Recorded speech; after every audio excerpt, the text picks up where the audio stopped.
Olá, tudo bem? E na reflexão de hoje, em Gênesis capítulo 8, versículo número 4, está escrito que é o 7º mês e no 17º dia a arca ficou parada em cima do monte e já não havia mais água sobre a terra. Antes de começar a explicar esse texto, eu quero agradecer por você estar aqui no nosso canal, um versículo a cada momento. São 3 períodos, 7 da manhã, meio-dia e às 5 da tarde. Estou aqui com vocês para ler um versículo e explicar na palavra de Deus. Se você ainda não é inscrito nesse canal, quero ter o prazer e a honra de ter você aqui. É fácil, é só clicar aí abaixo, não paga nada, não pesa a memória de celular. É só ir na opção depois todas, depois que se inscrever, clicar lá, não precisa digitar nome, nada disso. E vai na opção todas, depois de se inscrever, apertar inscrever, aí ativa o sino para receber todos os dias as notificações diárias nesse mesmo horário. Seu like também é muito importante, seu pedido de oração e seu comentário. Compartilhar também, pois esse conteúdo é um conteúdo profundo, que eu dedico horas para poder fazer com muito amor e carinho para vocês, tá bom? Queridos, aqui nesse texto fala de tranquilidade após o caos. A palavra de Deus diz através de Paulo aos Tessalonicenses: em tudo dai graças, que esta é a vontade de Deus em Cristo Jesus. Quando nós adotamos para nossas vidas esta expressão de em tudo dar graças a Deus, nós passamos a levar uma vida mais sossegada e tranquila.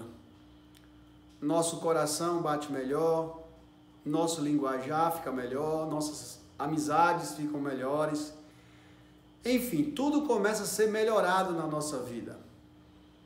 Ao invés de xingar, substitua por palavras sagradas. Tá bom? Todo dilúvio, todo caos, toda bagunça, toda contenda, toda briga, ela tem um fim. Todo desastre, ele tem um fim.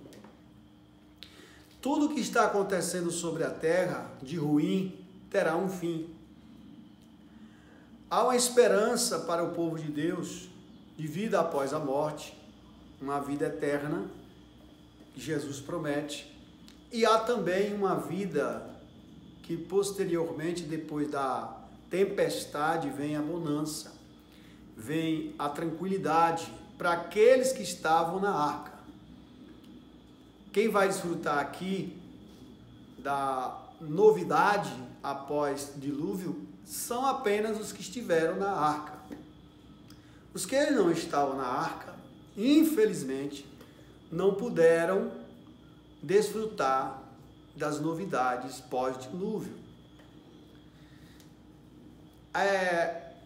Esse dilúvio aqui, ele fala muito mais de uma bonança pós-dilúvio material, físico, do que espiritual. Por quê? Porque talvez a mensagem de Noé, não existe aqui um versículo dizendo que a mensagem de Noé chegou para o mundo inteiro. Mas ele avisou. Talvez alguém ficou sem ser avisado, por morar distante, por não ser um lugar acessível a todo mundo. Um caçador, por exemplo, um homem da mata, um indígena. Então, essa pessoa, se ela foi atingida pela inundação, ela não foi avisada da arca. Mas se ela estava apegada com Deus, ela foi salva para a vida eterna. Então são 2 salvações após a arca. Porém, a arca é mais para trazer uma lição de vida, de renovo social, renovação de pessoas pós um caos urbano e um caos social. Quando Ló foi avisado para sair de Sodoma e Gomorra, ele se salvou. Mas a mulher não, que olhou para trás e ficou transformada numa estátua de sal.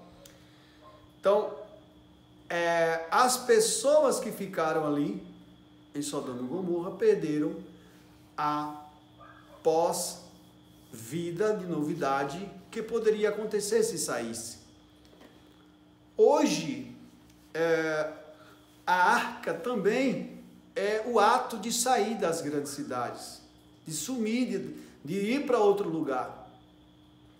Um lugar mais calmo, com menos vizinhança, um lugar onde você possa plantar e colher, criar animais, se alimentar. Porque nós criamos muitas atividades urbanas em busca do dinheiro, e o dinheiro, a Bíblia fala que é a raiz de todas as espécies de males. E os que querem ficar ricos caem em concupiscências loucas e nocivas, ou seja, perigosas, que afundam os homens nas profundezas. Então, a busca pelo dinheiro, mesmo o dinheiro pouco, um salário mínimo é pouco, mas as pessoas trabalham 16 horas por dia por um salário mínimo. Trabalham 8, 10, 20 horas, se for possível, para ganhar 2 salários mínimos. Não tem tempo para a família, não tem tempo para reproduzir filhos, para criar os filhos com qualidade. Então, o que acontecerá após esse dilúvio de desestrutura familiar que está acontecendo? Pois a fecundidade, através da esterilização moral e emocional nas pessoas e principalmente nas mulheres, que são as responsáveis por procriar, junto com homens que tenham decisividade para poder resolver isso, para poder agir com atividade de reprodução. Não estou falando aqui de homens canalhas, não estou falando aqui de homens vagabundos. Vagabundos quer dizer homens que não têm compromisso com a mulher, com os filhos, com a família. Eu estou falando de construção familiar. Na Bíblia está bem claro, um homem de 40 anos, um homem de 35 anos com uma mulher de 15 anos. Casamentos mesopotâmicos davam certo. Era pela tradição. Tradição, isso é tradição. Um homem com 35, 40, 45 anos, ele tem competência de administração de um lar. Mas a sociedade neomoderna, através do sistema esterilizador e castrador, aborteiro, de abortar, diz que se a moça casar com um homem mais velho, ela vai ser explorada sexualmente. E isso não é só uma verdade absoluta. Isso não é uma verdade absoluta, porque existem homens com comprometimento com a família. No caso de um homem viúvo com 45 anos, Jesus abrogou o divórcio. Jesus abrogou o divórcio. Ele não pregou a favor do divórcio. Eu também não sou a favor do divórcio. O divórcio é uma forma de gerar recursos para o governo e de destruir a família. Jesus também não foi contra a poligamia, o homem ter mais de uma mulher, não foi contra.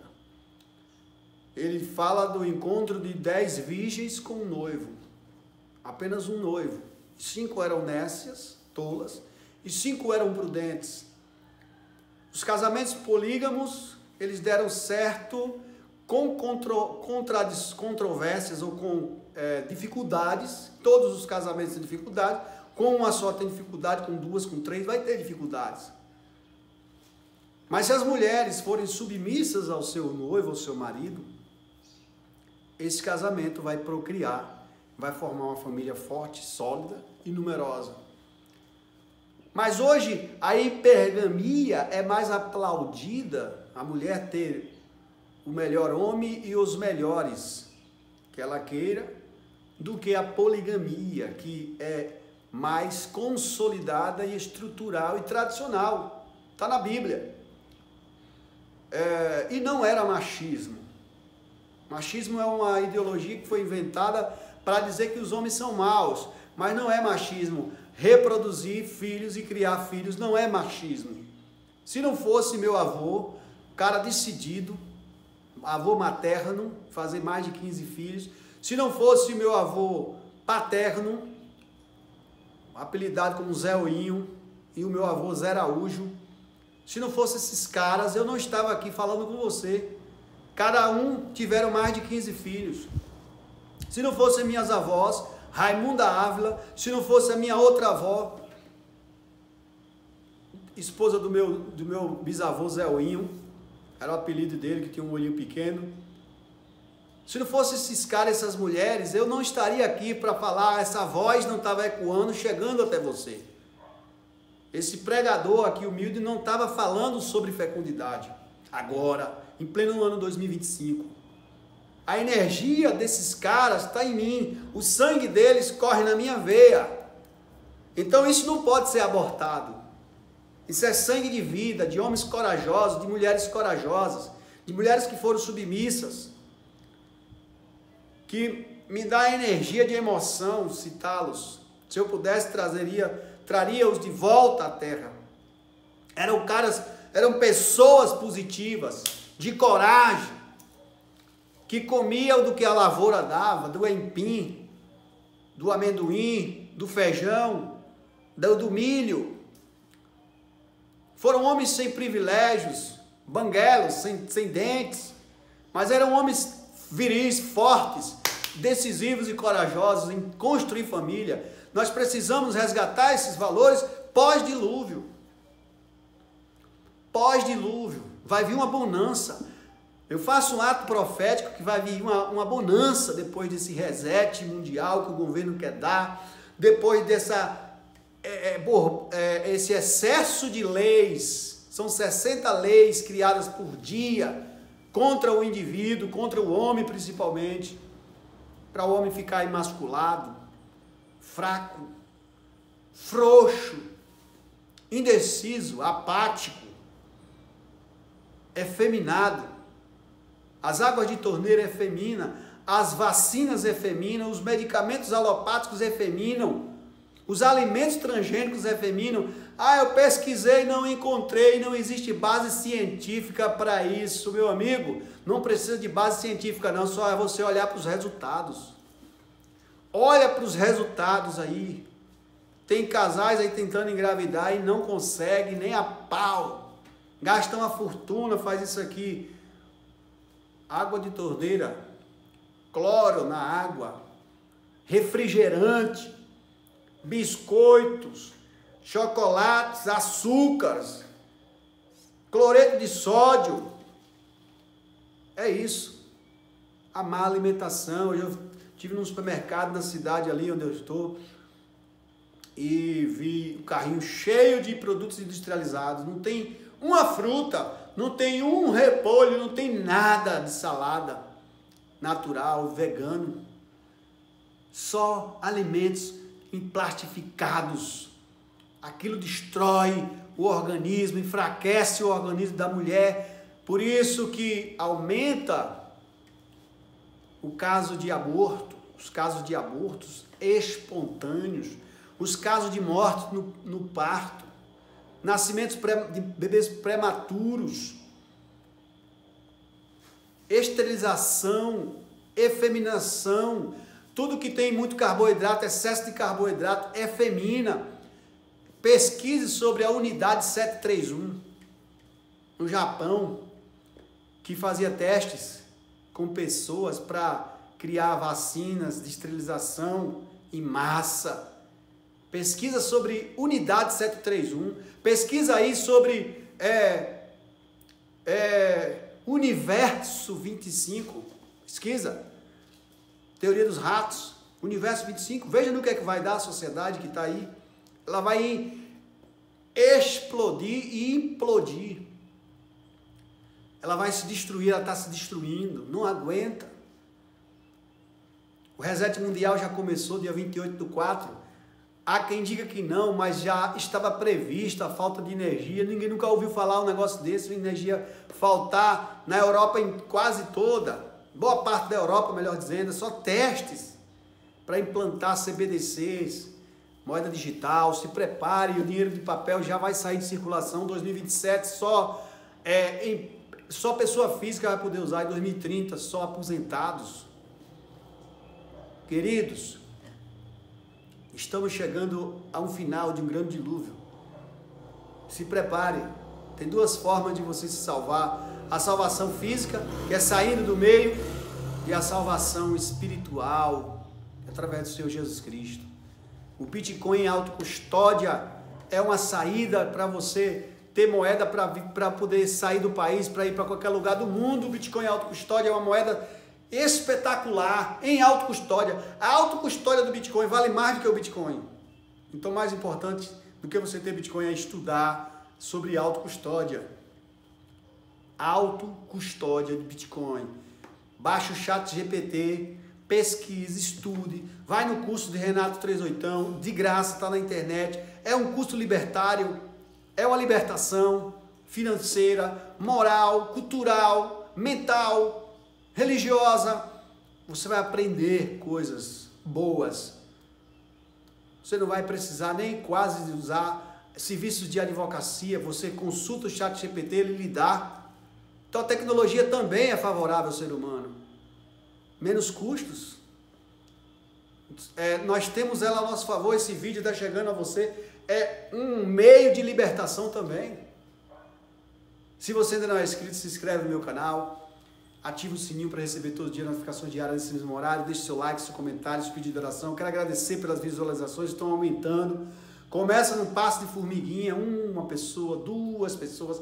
Não tem problema, é devagar. Se esse vídeo vai durar aí 5, 10 anos na internet, 1000 anos, deixa rolar. Tem gente acompanhando, recebendo a mensagem.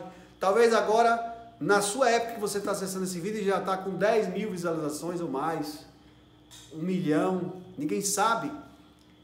O importante é que começou, e aquele que começou a boa obra, ele mesmo aperfeiçoará. Compartilha com outras pessoas, leva essa mensagem. Há uma bonança depois do dilúvio para a sua vida, em nome de Jesus. Compartilhe.